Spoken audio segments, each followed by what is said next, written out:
The scent of dust and old paper was a funeral dirge in our quiet home. Leo was gone. A hero's death, they said during a training exercise. My husband, the distinguished colonel, was finally home for good in a flag-draped box. We had shared a roof for 30 years, a marriage that was a beautiful empty shell, and now I was alone with the ghosts of what might have been. I was packing his things, my movements slow and heavy with a grief that was complicated, tangled with a lifetime of unspoken resentments. It was then, tucked beneath a stack of military manuals in his old oak desk, that I found it. A small leather-bound diary, its cover soft and worn with time. My heart hammered against my ribs, a frantic bird in a cage of bone. This was a violation, I knew, but a desperate need to understand the man I had called my husband, yet never truly knew, overrode my conscience. With trembling fingers I opened it.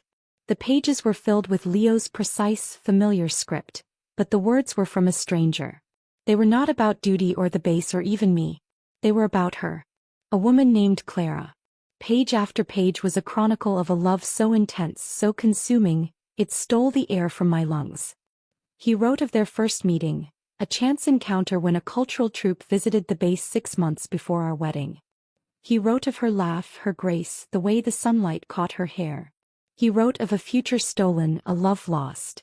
My dearest Clara, one entry read, dated just a year ago, the years have done nothing to dim your light in my heart. You remain my one true north, the memory I cling to in this cold, quiet existence. Cold, quiet. Our existence. The diary fell from my numb hands. In that moment the puzzle of my life snapped into a devastating, clear picture. The emotional distance that had been a constant chill in our home. The way his eyes would sometimes look through me, focused on some distant, painful memory. The gentle but firm way he had always held me at arm's length. It wasn't that he was incapable of love.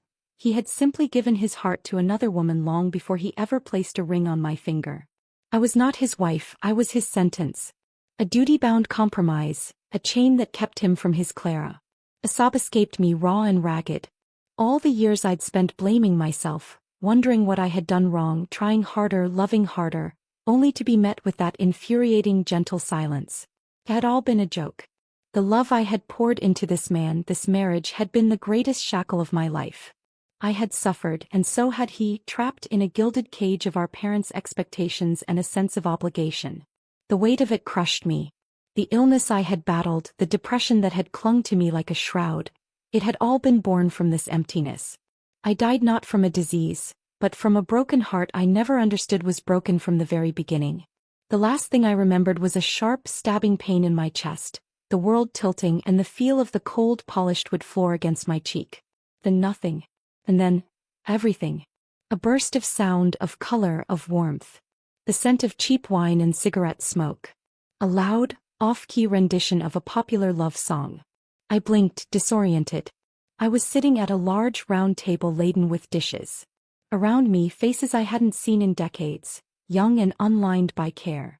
They were laughing, clapping, their eyes bright with joy. "Hey Sarah, stop daydreaming," a voice boomed next to me. It was Mark, Leo's best friend. But he was young, his hair thick and dark, his smile easy. "When are you and Leo finally going to tie the knot? We're all waiting." My breath hitched. I followed his gaze across the table. And there he was. Leo.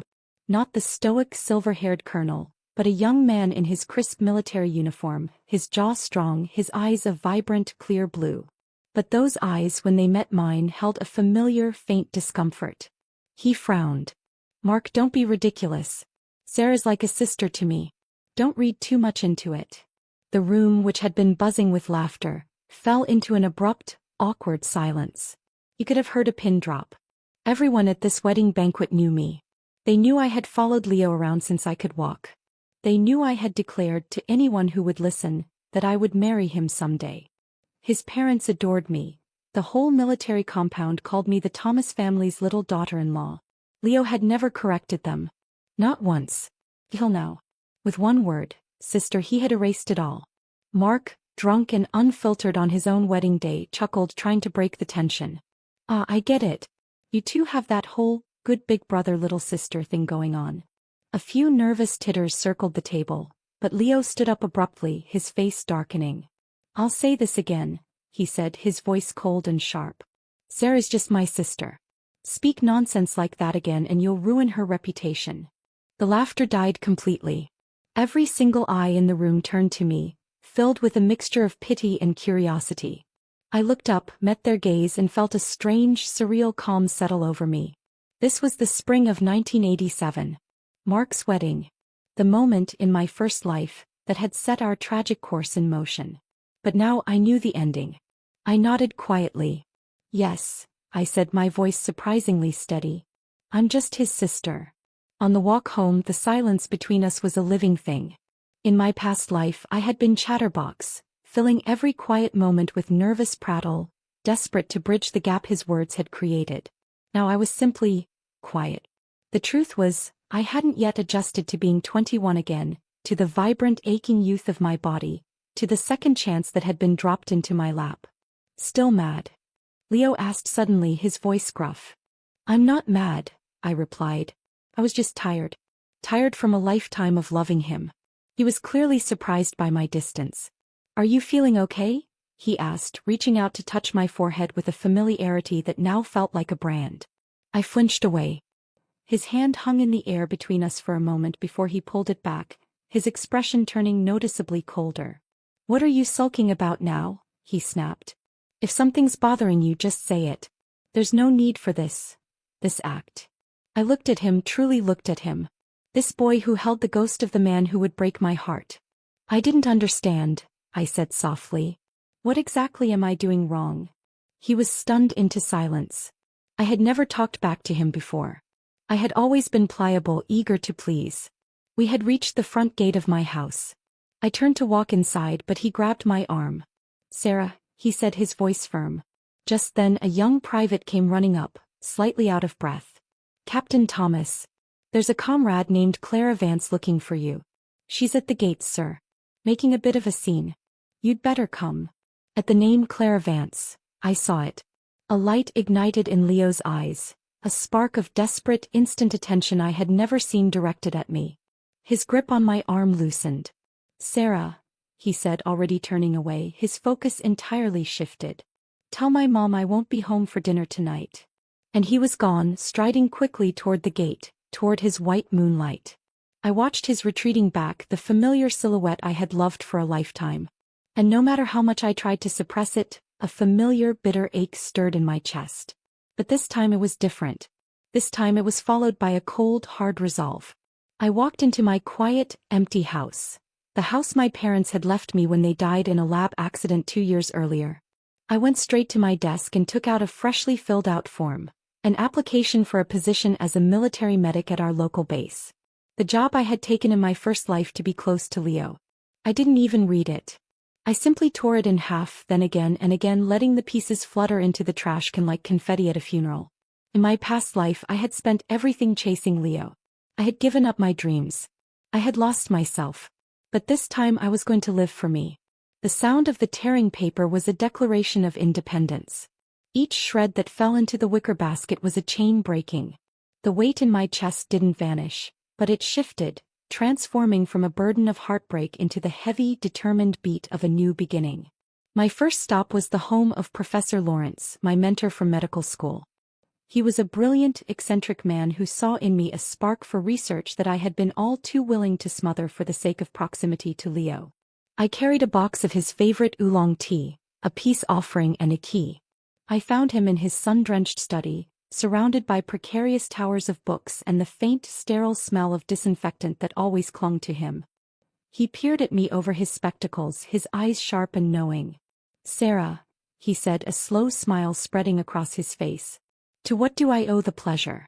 Come to finally admit that battlefield triage is less interesting than the mysteries of the human cell.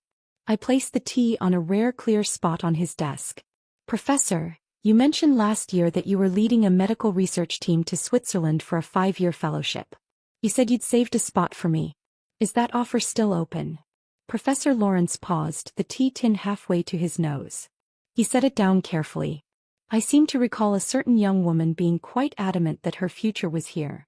Something about a handsome young officer and a desire to be a military doctor. He studied me, his gaze piercing. What changed? I met his eyes, willing my voice not to shake. Some things just aren't meant to be. I've figured things out now. He was silent for a long moment, his fingers steepled. You're sure you're not being mistreated? If that Thomas boy has done something, I can have a word with his father. Arthur and I go way back. The offer, so full of protective kindness, almost undid me. But this was my battle to end. There's no need, Professor. Please don't worry. I simply want to study abroad. I want to learn to improve myself. I want to be able to contribute something real to medicine someday. That's honestly what I want. His expression softened, the clinical sharpness replaced by a warm, genuine pride. You, Sarah, are one of the most naturally gifted students I have ever taught. Your mind is meant for a laboratory, not just a field hospital. This fellowship, it will open doors for you that you can't yet imagine. It's a rare opportunity. Make the most of it. The relief was so profound it felt like a physical unclenching. Thank you, Professor. We depart in 2 weeks, he said, finally opening the tea and taking a deep breath of the fragrant leaves. Use the time to get your affairs in order. He didn't need to elaborate. 2 weeks. 14 days to disentangle myself from a life I had been building around Leo since childhood. The thought was terrifying and exhilarating. Leaving his house, I felt lighter, the spring air tasting sweeter. I decided to walk home to savor the feeling of freedom. But fate, it seemed, had a cruel sense of timing.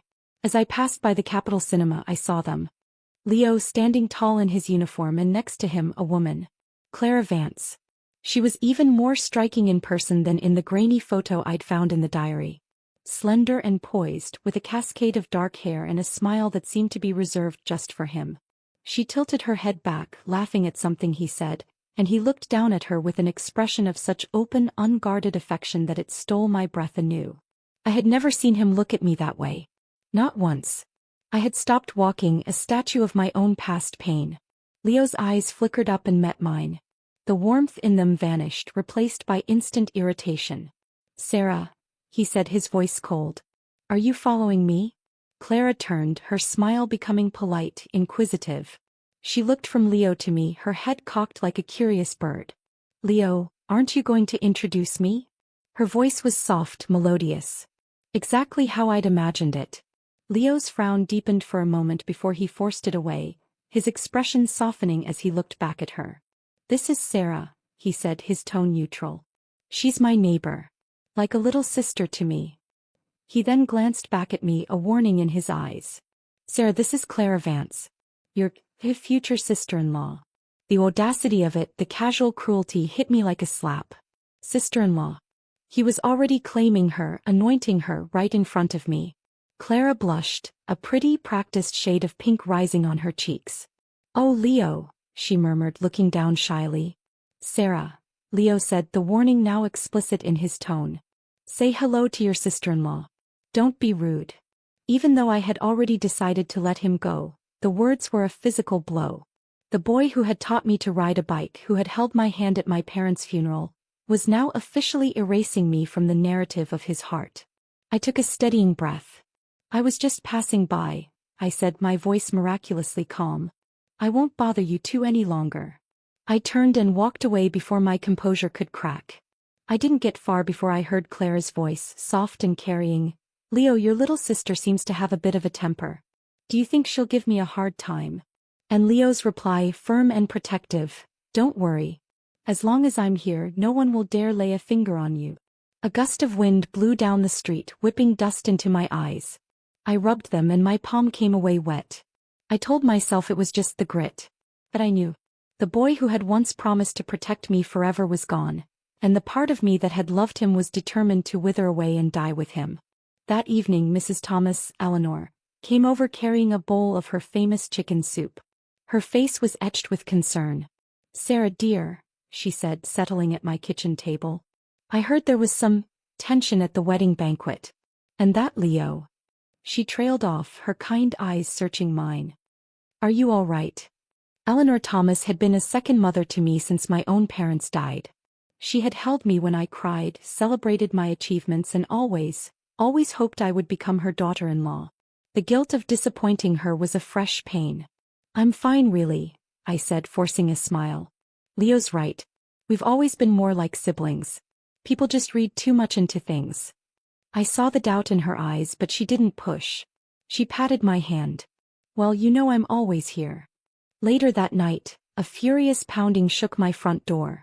I opened it to find Leo, his face a thundercloud. Sarah, what did you say to my mother? He demanded, storming past me into the living room. I was too stunned to speak. What are you talking about? She came home upset, crying. I made myself clear today. To me you're just a sister. Don't get any ideas you shouldn't. He glared at me, a stranger filled with contempt for a crime I hadn't committed. The injustice of it stole my breath. I didn't say anything to her, Leo. I would never. Just stay away from her, he snarled and turned on his heel, slamming the door behind him. I stood there in the sudden silence, trembling with a mixture of rage and a profound, weary sadness. My eyes drifted to the calendar. 13 days left. Just 13 days. The next morning he was back, looking sheepish, standing awkwardly in my yard. Sarah, I'm sorry. I misunderstood you. He scuffed his boot on the pavement. Mom went to the base, used her connections. She found out I've been seeing Clara privately. That's why she was upset. I thought you'd told her. He looked genuinely contrite. My attitude last night was wrong. I'm sorry. Whatever you want, I'll buy it for you. Please don't be mad. It was a script from our childhood. Every time he'd hurt my feelings, he'd buy me a candy apple or a new ribbon to make it better. But I was no longer that little girl. I was about to refuse to tell him it didn't matter when another thought occurred to me. My parents had loved Leo. Before they left, they should say goodbye. Are you free this afternoon? I asked. I want to take you somewhere. A flicker of surprise, then relief. Of course. I'm off for a few days. We agreed to meet at the gates at 3 o'clock. I spent the morning cleaning the house, trying to quiet my mind. At 2:30 I changed into a simple, respectful dress and walked to the gate. I waited.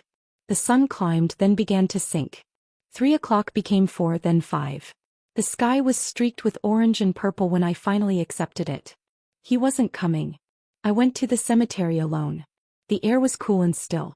I stood before the 2 simple headstones, my parents' names stark in the fading light. Mom, Dad, I whispered, my voice breaking in the silence. I'm sorry I haven't visited enough. And I'm sorry for the mess I made of things before.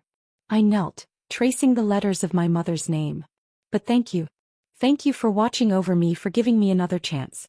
I promise you, in this life I will live for myself. I'll make you proud. I won't waste it. Tears flowed freely now, but they were cleansing, not bitter. I was saying goodbye not just to them but to the ghost of the woman I had been. When I returned to the compound, the street lights were on. And there, walking toward his own house, was Leo. He looked surprised to see me. Sarah? What are you doing out so late? The casualness of it, the sheer lack of recollection, was breathtaking. You broke your promise, Leo. His face shifted, a flicker of memory finally dawning. Oh, right. The cemetery. He had the decency to look slightly ashamed. Clara hurt her foot during practice this afternoon. I had to take her to the hospital. It took longer than I thought. You weren't in a hurry anyway, right? We can go tomorrow. I looked at him, at this man who would always choose her in this life and the last. And I felt nothing. Just a vast empty space where my love for him used to live. I shook my head. It's fine. It doesn't matter anymore. And for the first time I truly meant it. The silence that followed my words was different from all the others. It wasn't heavy with unsaid things or charged with my own unspoken hurt. It was simply empty. Final. Leo stared at me, his brow furrowed as if trying to decipher a code in a language he'd never learned. He opened his mouth, perhaps to argue, to insist we go tomorrow, but I didn't give him the chance. I turned and walked into my house, closing the door on him, on his excuses, on a lifetime of waiting. 12 days. The countdown became my mantra. I threw myself into preparations, visiting the library to research the Swiss Institute, making lists of what to pack. I was a flurry of purposeful activity, a stark contrast to the quiet despair of my previous life. But the world, it seemed, was not yet done with its drama. 2 days after the cemetery incident, I was in my garden tending to my mother's rose bushes when a sharp voice cut through the afternoon calm. Sarah, I need to talk to you. I looked up to see Clara Vance standing at my gate. The delicate, shy dancer was gone. In her place was a woman with a pinched expression and eyes full of venom. She strode into the yard without an invitation. "What did you say to him?" she demanded, her hands on her hips. "To who? About what?" I asked, wiping the dirt from my hands. "Don't play dumb, Leo. He hasn't come to see me in 2 days. Did you cry to his mother? Did you guilt him into staying away from me?" She stepped closer, her voice a low, spiteful hiss. "Let me make something clear. You're nothing to him. Just the pathetic little girl next door he's stuck with out of pity. He loves me. He's always loved me." I almost laughed. The vaunted white moonlight was, in the flesh, a jealous, petty woman. I felt a pang of something that wasn't jealousy, but a profound disappointment for the Leo of my past life. This was the ideal he had cherished? The ghost for which he had sacrificed a real, if flawed, marriage? "You can have him, Clara," I said, my voice flat. "I'm not standing in your way." My calmness seemed to infuriate her further.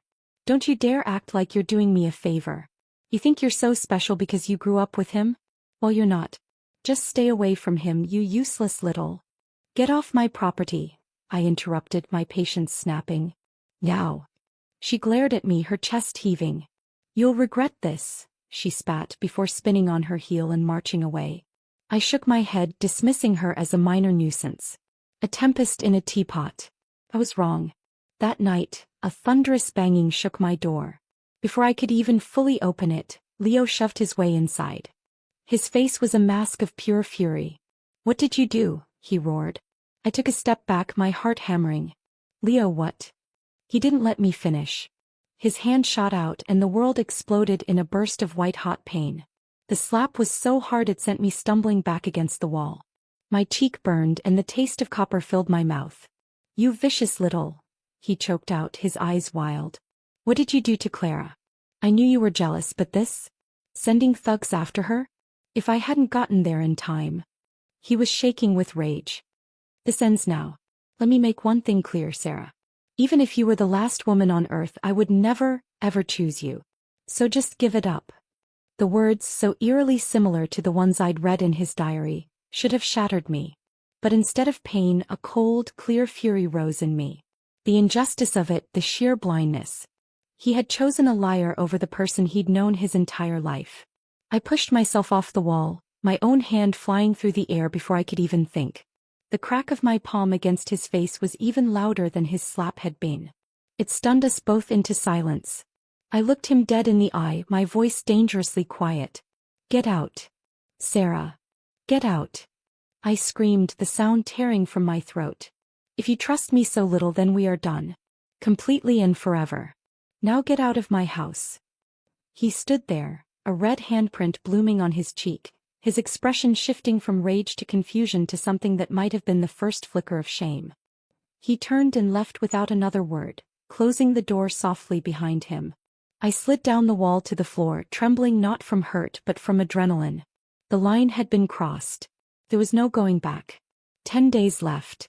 The news of our blow-up spread through the compound like wildfire.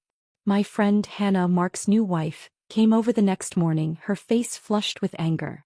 "I can't believe him," she fumed, wrapping me in a fierce hug. "Hitting you. For that outsider. Mark told me everything. Leo's lost his mind." "I'm done, Hannah," I said, my voice raw. "I don't love him anymore. Whatever choices he makes have nothing to do with me." She pulled back, her eyes wide with shock. "Really? Sarah, are you serious?" "I've never been more serious in my life." Seeing the resolve on my face, she slowly nodded. "Good. You're amazing, Sarah. You deserve so much better than a man who's blind and deaf." The fallout for Leo was swift. Hannah reported that Colonel Thomas had whipped Leo with his belt again, so hard the welts had broken the skin. The more his parents opposed his relationship with Clara, the more defiant Leo became. Their relationship was now public, a scandalous rebellion that had turned his friends against him and his home into a battlefield. A week before my departure, I booked a private room at the Skyline, the finest restaurant in the city. I invited everyone from the compound, everyone except Leo. It was my farewell party. The dinner was filled with laughter and easy conversation. For the first time in years, I was just Sarah, not Leo's shadow. As the dessert was served, I stood up and tapped my glass. Everyone, I have an announcement, I said, my voice clear. Next week I'll be leaving. I've accepted a 5-year medical research fellowship in Switzerland. A stunned silence fell over the room. Kevin, Mark's brother, was the first to speak. Does Leo know? Hannah smacked his arm. What's there for him to know? They're finished. He's too busy with his new romance to care. All eyes turned to me, filled with a fresh wave of sympathy. I smiled, a genuine free smile. Why is everyone so gloomy? You'll barely have time to miss me.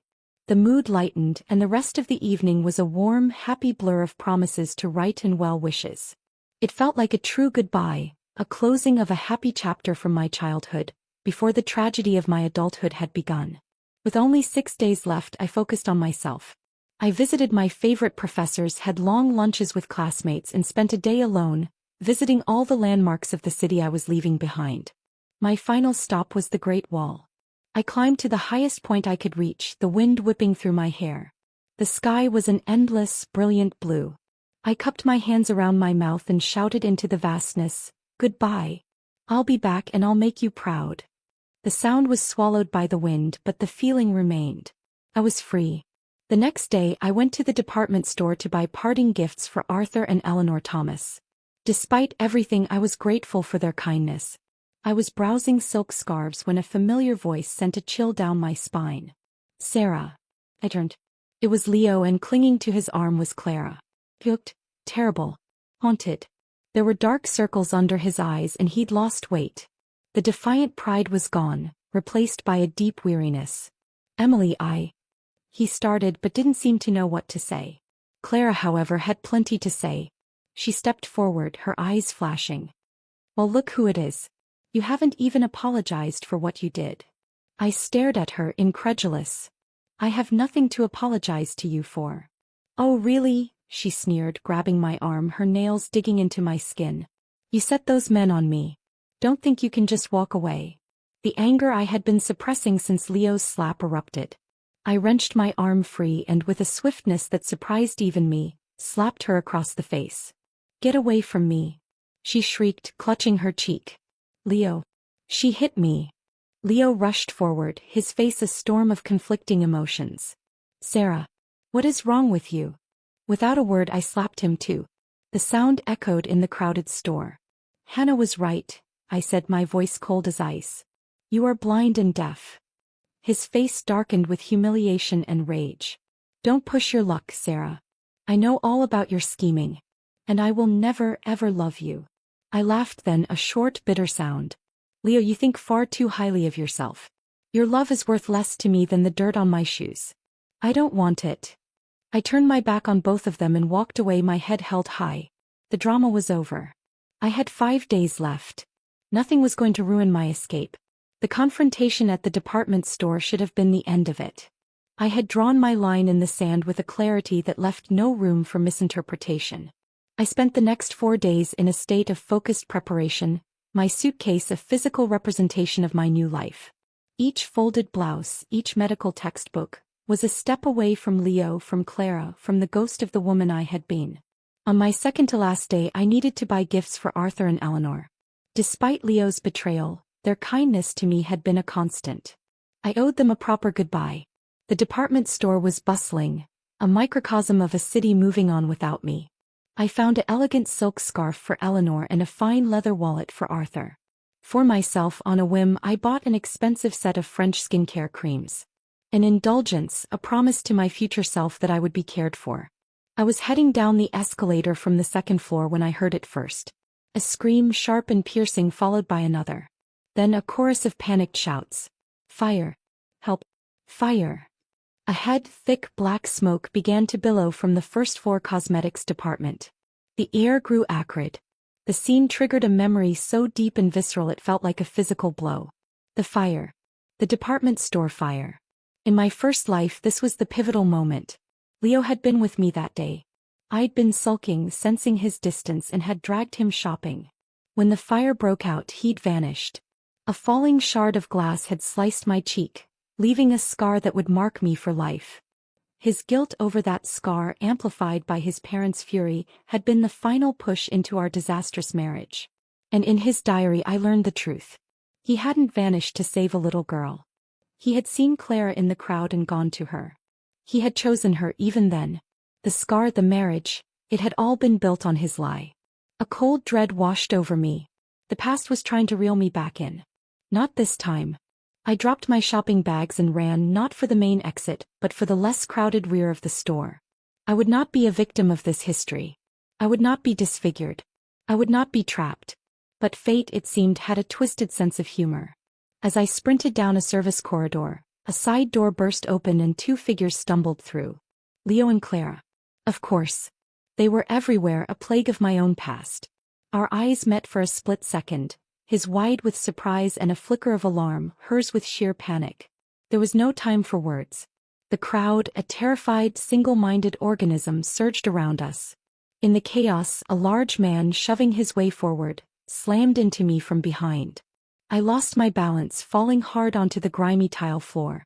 The air left my lungs in a whoosh. For a moment I was disoriented, seeing only a forest of stampeding legs. Then a hand grabbed my arm. Leo. He was pulling me up, his face a grim mask of duty. Our eyes met again, and in his I saw not concern for me, but the frantic calculation of a man trying to manage two crises at once. Just then Clara shrieked behind him. Leo. My ankle. I can't move. The choice was instantaneous. His grip on my arm loosened and fell away. He turned without a second glance, pushing back through the crowd toward her. He looked back just once, a fleeting glance filled not with regret, but with a panicked guilt, as if I were an inconvenient obligation he'd been forced to abandon. I was alone on the floor, getting trampled. A sharp heel dug into my hand and I cried out in pain. But the survival instinct was stronger than the hurt. Gritting my teeth, I forced myself to my knees, then to my feet. A kind-faced woman saw me struggling and grabbed my other arm. Hold on, dear. We're almost there. Together we stumbled through the choking smoke and out into the blinding afternoon sun, coughing and gasping. I collapsed onto the pavement, my palms scraped and bleeding, my body aching. A shadow fell over me. Sarah. Thank God you're okay. I looked up. It was Leo, his uniform smudged with soot, Clara clinging to his side, sobbing dramatically into his shoulder. I didn't mean to leave you, he said, his voice strained. The situation was chaotic. I couldn't help it. I got to my feet, ignoring the pain shooting up my leg. I looked at him, my eyes devoid of any emotion he might recognize. No anger, no hurt, no love. Just a vast, frozen emptiness. Leo, I interrupted, my voice flat and final. You don't have to explain. You already made your choice. I saw the blood drain from his face. I saw a genuine panic flash in his eyes, the first dawning horror that this was different, that I was different, that the foundation of his world, my constant unquestioning presence, was gone. He opened his mouth, but all that came out was a weak, I'm sorry. Those words were ash in my mouth. I didn't reply. I didn't even look at him again. I turned and walked away, limping but unwavering towards my future. Tomorrow I would leave this country. And Leo Thomas would be nothing but a painful memory. The bus idled in the university parking lot, a large modern coach that smelled of diesel and new upholstery. My classmates chattered excitedly, their voices a buzzing hum of anticipation. Professor Lawrence was at the front, checking his clipboard.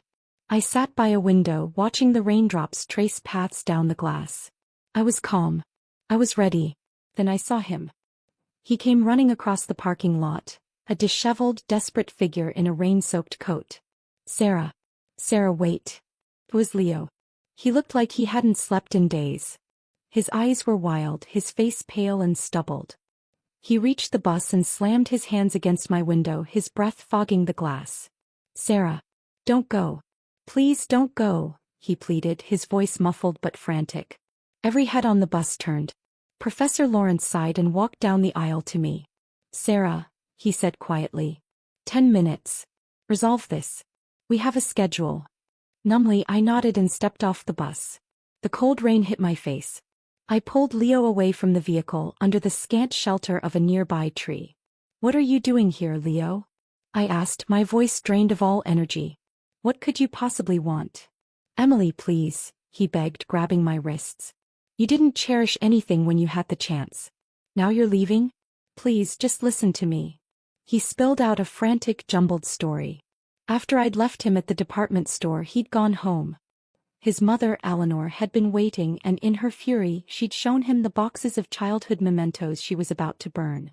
The paper cranes I'd folded for him, the journal, the little wooden puppet he'd carved with the words "I want to be with Sarah forever" on the back. It all came rushing back, he said, his eyes red-rimmed. And then I went to find Clara. I heard she was in trouble. I found her in an alley near her house, talking to those same thugs she accused you of sending. She was bargaining with them. It was all a lie, Sarah. Everything.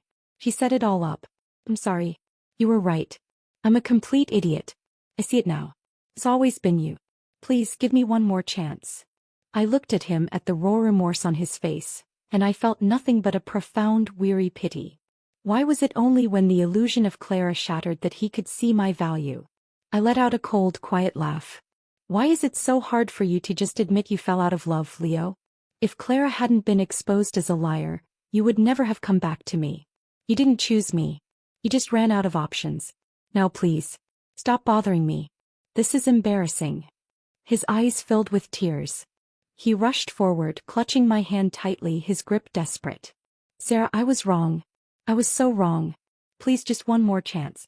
I'll do anything. I looked him straight in the eyes, mine colder than the rain. Leo, I said, my voice clear and sharp as broken glass. I already gave you a chance.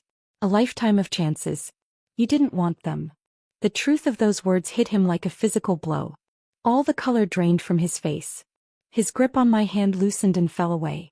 He stood there, utterly broken, as I turned my back on him for the last time and walked back to the bus, to my future, without a single glance behind.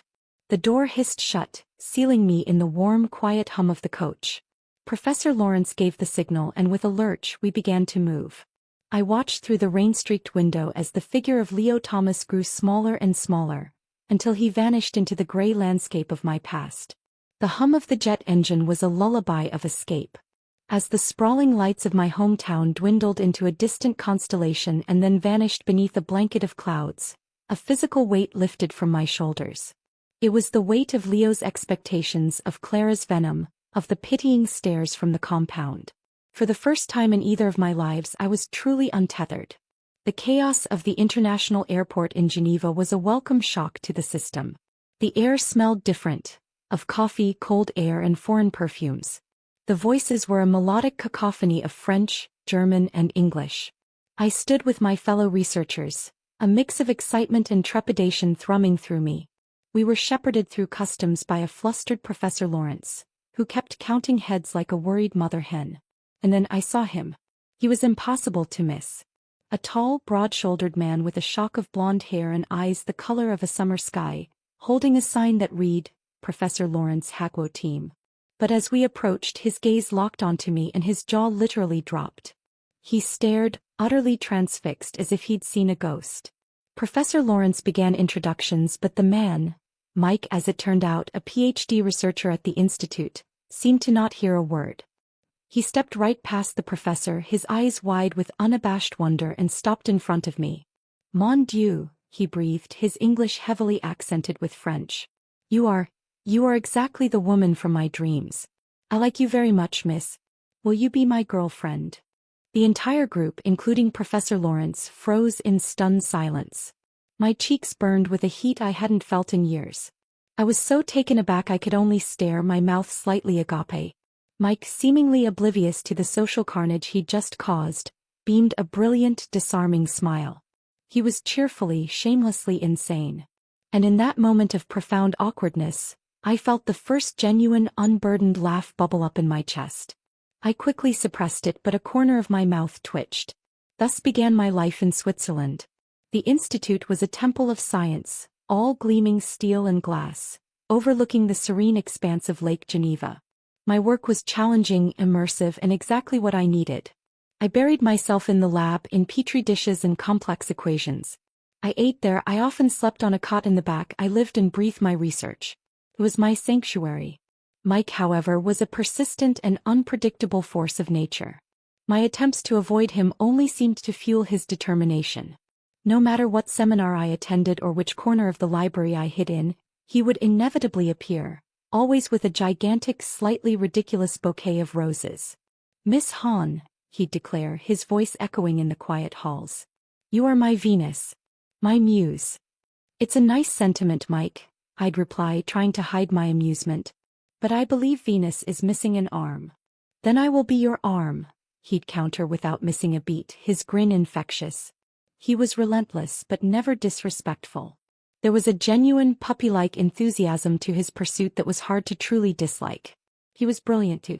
When I hit a roadblock in my research on cellular regeneration, it was Mike who, after hours of his own work, would wander over with a fresh perspective or an obscure journal article that cracked the problem wide open. He was generous with his knowledge, his cheerfulness a constant antidote to the sometimes sterile pressure of the lab. Slowly, grudgingly, I found myself looking forward to his interruptions. The lab felt quieter on the days he was away at a conference. After his 99th failed confession, he staged an elaborate meltdown in the cafeteria, pretending to sob into his lunch tray. "You are so cruel, Sarah," he wailed, drawing stares from everyone. "Can't you just give me one little chance? I promise I will be the best boyfriend. I will learn to cook your favorite foods. I will even stand on my head." I couldn't help it, I laughed. The sound surprised me. It was light and free. "Mike, be serious." "I am serious," he insisted, looking up at me with comically wide, pleading eyes. "I like you. You are smart and beautiful and you have a fire in you. Why will you not let me in?" So I told him the truth. "I can't, Mike. This is temporary for me. I'm going back to China after this." "But It wouldn't work." His face lit up as if I'd just presented him with the Nobel Prize. "But this is no problem. Then I will come with you. My parents, they will understand. They love to travel." He grew even more excited. "I could even give myself a Chinese name. How about Maiku? Sounds strong, yes? Like a hero."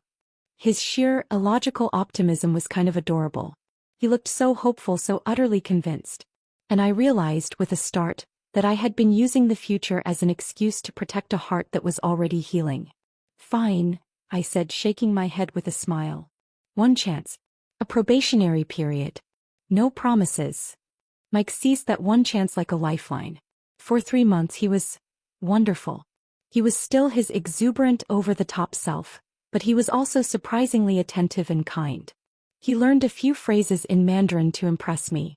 He discovered I missed a specific type of street food and spent a weekend trying and failing spectacularly to recreate it in his tiny kitchen. He didn't try to change me or pull me from my work. He simply folded himself into the edges of my life, making it brighter.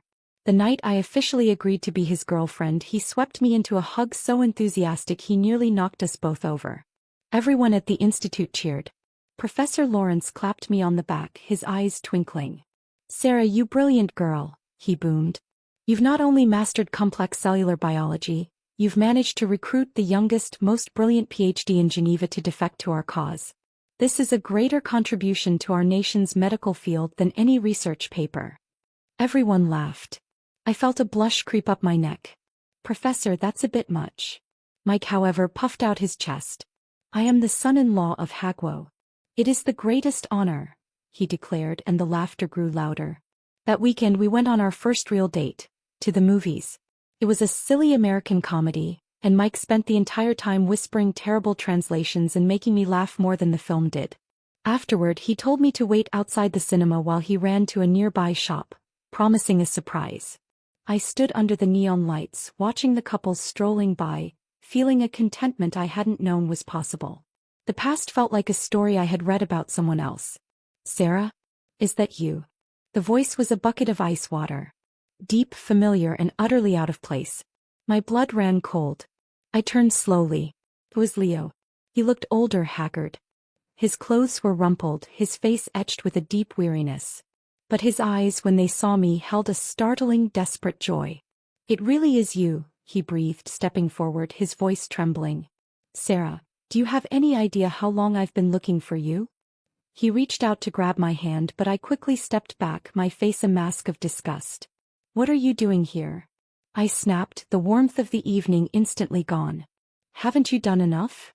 "No, please listen," he rushed, his words tumbling out. "After you left, I had a dream. A vivid dream. We were married. You loved me so much and I I failed you. I was cold. I was distant. I made you so unhappy. His eyes were pleading, haunted. It felt so real, Sarah. It was a warning. I had to find you. I had to make it right. Please forgive me. I stared at him, stunned. A dream? Did a part of him remember? Had our shared tragic past seeped into his subconscious? It didn't matter. The truth was a poison he didn't need to drink. If you really want to make things right, I said, my voice flat and cold, then you'll stay away from me. Forever. Never show your face to me again. Are you still angry about Clara? He asked, desperate. It was her. She was behind everything. The thugs, the lies. She ruined my reputation, tried to force me to marry her. It took months, but I had her arrested for fraud and coercion. I cleared it all up. I'm free now. I'm here for you. I let out a cold, mirthless laugh. The irony was breathtaking. Wow, Leo. You're really something. I was about to throw his diary back in his face, to tell him I knew he'd pine for that terrible person for 30 years, when a voice interrupted us. Sweetheart. I am back. Mike came bounding out of the shop and I nearly choked. He was wearing a full-body shaggy dog costume, complete with floppy ears and a panting tongue. He was holding a massive bouquet of roses. You always say I am like a happy puppy, he said, his voice slightly muffled by the costume head. So tonight I become one for you. Woof. Woof. He wagged the costume's tail enthusiastically. The sheer, glorious absurdity of it shattered the tense atmosphere. I burst out laughing, a real heartfelt laugh, and reached out to pat his furry head. You're impossible. And very cute. Leo's mouth hung open. He looked from me to the giant dogman and back again, utterly bewildered. Sarah, he stammered. Who is this? Mike took off the headpiece, his blonde hair sweaty and sticking up, his face flushed with happiness. He gave a playful wink. Leo, I said, my voice calm and clear, placing a hand gently on Mike's arm. This is Mike. My partner. I paused, meeting Leo's stunned gaze with a steady one of my own. You can call him your brother-in-law. The words hung in the air, a perfect, painful echo of his own words to me a lifetime ago in front of the cinema. Say hello to your sister-in-law. I saw the recognition dawn in his eyes, followed by a wave of humiliation so profound it turned his face a deep, blotchy red. He looked at me, at the genuine affection in my eyes for this ridiculous, wonderful man, and he finally understood. There was no anger left, no second chance waiting. There was just nothing. Without another word, Leo Thomas turned on his heel and fled, disappearing into the dark Geneva night, defeated not by a rival, but by the simple, happy truth of my moving on. I never saw him again. The silence Leo left behind was not an empty one. It was filled with the sound of Mike's laughter, the hum of the centrifuge in the lab, the gentle lapping of Lake Geneva against the shore. His sudden appearance had been a ghost from a tomb I had already sealed shut. After he fled, Mike, still in his dog costume, looked at me with a concern that was both comical and deeply touching. That was the brother? He asked, his head tilted. A chapter from a very old book, I said, taking his paw hand. And it's finally over. Now about this surprise? His grin returned and the moment passed. We spent the rest of the evening walking along the lake, Mike still in his costume, drawing stares and smiles from passers-by. I felt lighter than I had in years. The last thread tying me to my past had been severed. The following 5 years were a symphony of focused work and quiet, growing happiness. Mike was a revelation. His passion for medicine matched my own, but he approached it with a joy and creativity that constantly surprised me. Our research, focused on cellular repair mechanisms in rare genetic diseases, began to gain traction. We became a team in the lab and out of it. He never tried to dim my light, he was my biggest cheerleader, my most constructive critic. We fell into a comfortable rhythm.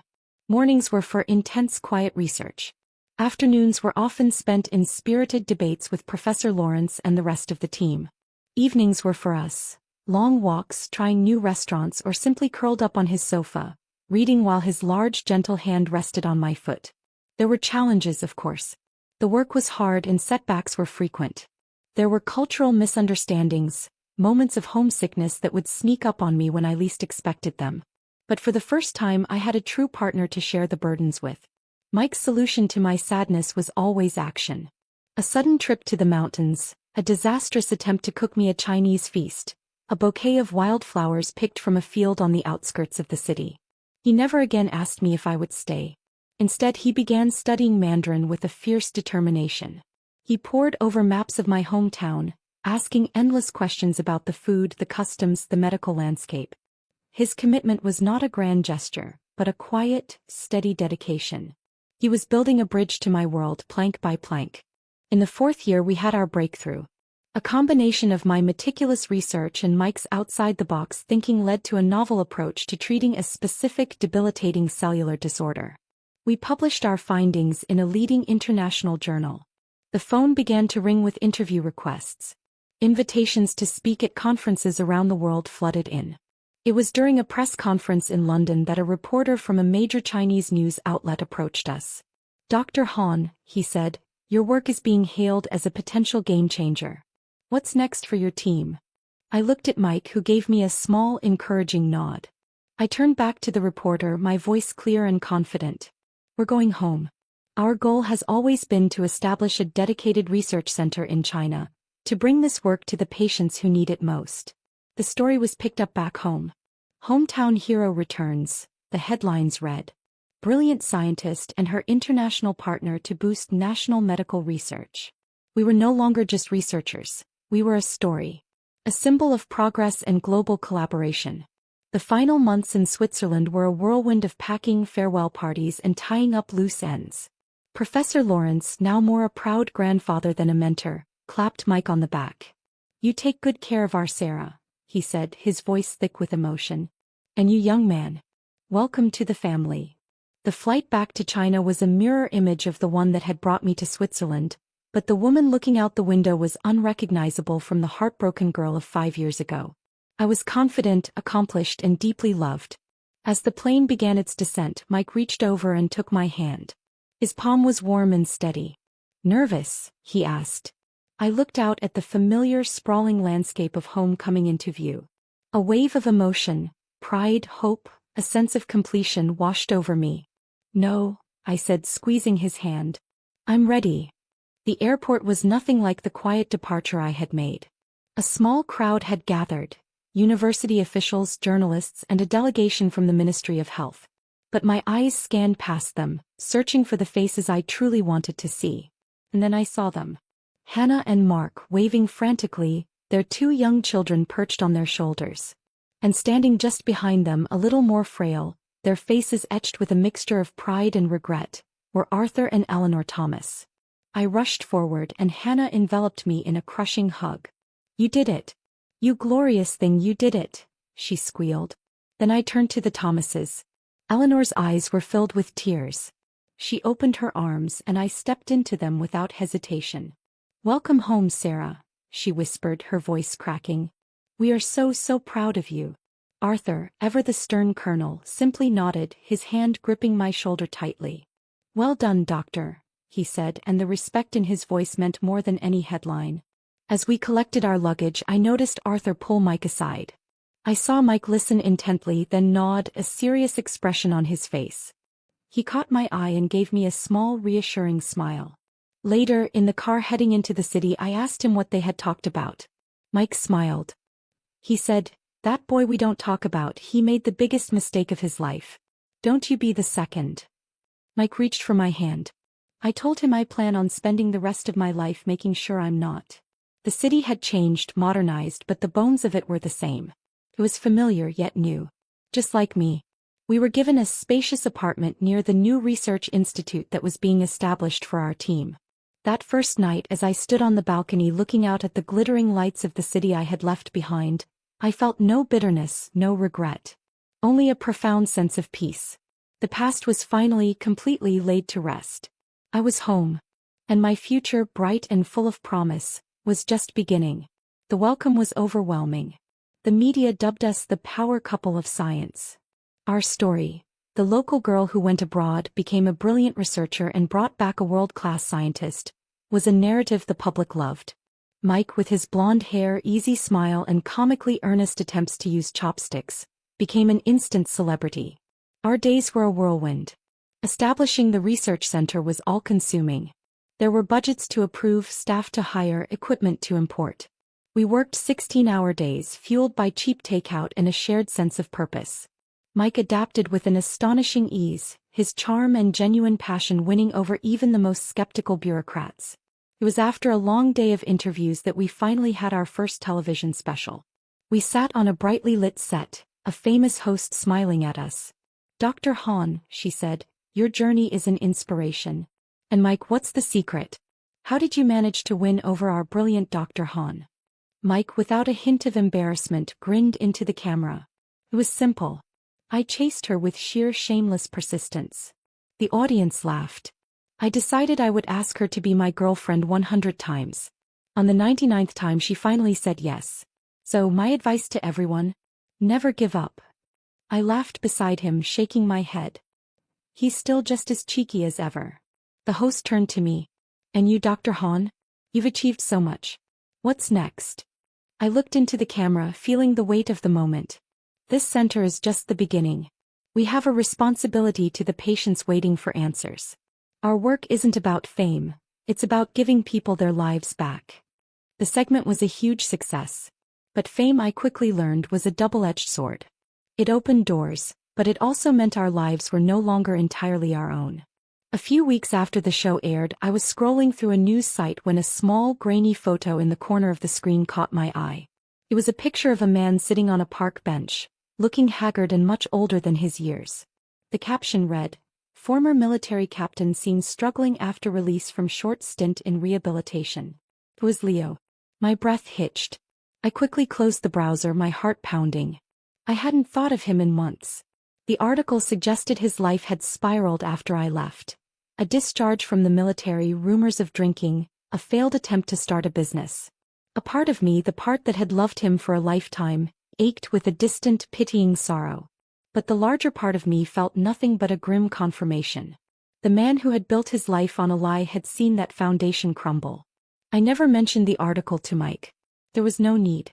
Leo was a ghost, and I refused to let him haunt my new life. The real challenge came from an unexpected direction. My very public success, it seemed, was a stone thrown into the stagnant pond of my extended family. Distant aunts and uncles who had offered little comfort after my parents' death suddenly reappeared, full of praise and thinly veiled requests for favors. They clucked over Mike like he was an exotic pet, offering unsolicited advice on how he should behave in China. The most awkward encounter was with my paternal uncle, a man who had always been dismissive of my ambitions. He showed up at the research center one day unannounced. "Sarah," he said, puffing out his chest, "I always knew you had it in you. Now about your cousin, he's a very bright boy. Needs a good position. I'm sure you can find a place for him here." I looked at him, at the arrogance that had not dimmed with time. "Uncle," I said calmly, "hiring is based on merit and conducted by a committee. Your son is welcome to apply like everyone else." His face fell, then hardened. "After all I've done for you? This is how you repay family?" "You did nothing for me," I said, my voice cold and final. "The people who did are the ones I owe. Now if you'll excuse me, I have work to do." It was liberating. For the first time I had the power to set boundaries, to say no. I was no longer the orphan girl to be pitied or managed. I was Dr. Han. Months turned into a year. The center was running smoothly. Our research was gaining international acclaim. One evening Mike and I were working late when he looked up from his microscope, a strange expression on his face. "Sarah," he said, "I got a letter today. From my parents." My heart sank. I had been waiting for this. The other shoe to drop. "And?" I asked, trying to keep my voice steady. He walked over and handed me a photograph. It showed an elderly couple with kind smiles, standing in front of the Eiffel Tower. They were holding a sign that read, "Welcome to the family, Sarah. See you soon." "They've booked tickets," Mike said, his eyes shining. "They're coming for a visit.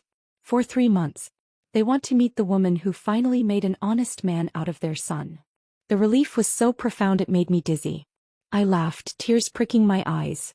3 months. Are you sure? "I warned them," Mike said, pulling me into a hug. "I told them you're a brilliant, busy woman and I'm a nuisance. They said they wouldn't miss it for the world." As I looked at the photo of these two strangers who were soon to be family, I realized the final piece of my new life had clicked into place. It wasn't just about career success or even romantic love. It was about building a new family, one chosen not out of obligation but out of love and mutual respect. The shadow of the past had well and truly receded, replaced by the bright, warm light of a future I had built with my own two hands. The 3-month visit from Mike's parents was a chaotic, joyful immersion into a new kind of family life. His mother, Isabel, was a retired music teacher with a bubbling laugh and an insatiable curiosity about everything Chinese. His father, Jean-Pierre, was a quiet, thoughtful man who spent hours in the market, pointing at vegetables and asking vendors their names, diligently writing them down in a small notebook. They didn't treat me like a celebrity scientist or a foreign novelty. They treated me like their son's beloved.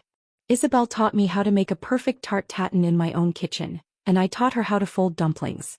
Jean-Pierre, upon learning of my parents' passing, took my hand one evening and said in halting English, "You have been very brave. Now you have us." Their acceptance was the final healing balm on an old wound. When they left, there were tears and promises of return. The apartment felt too quiet without them.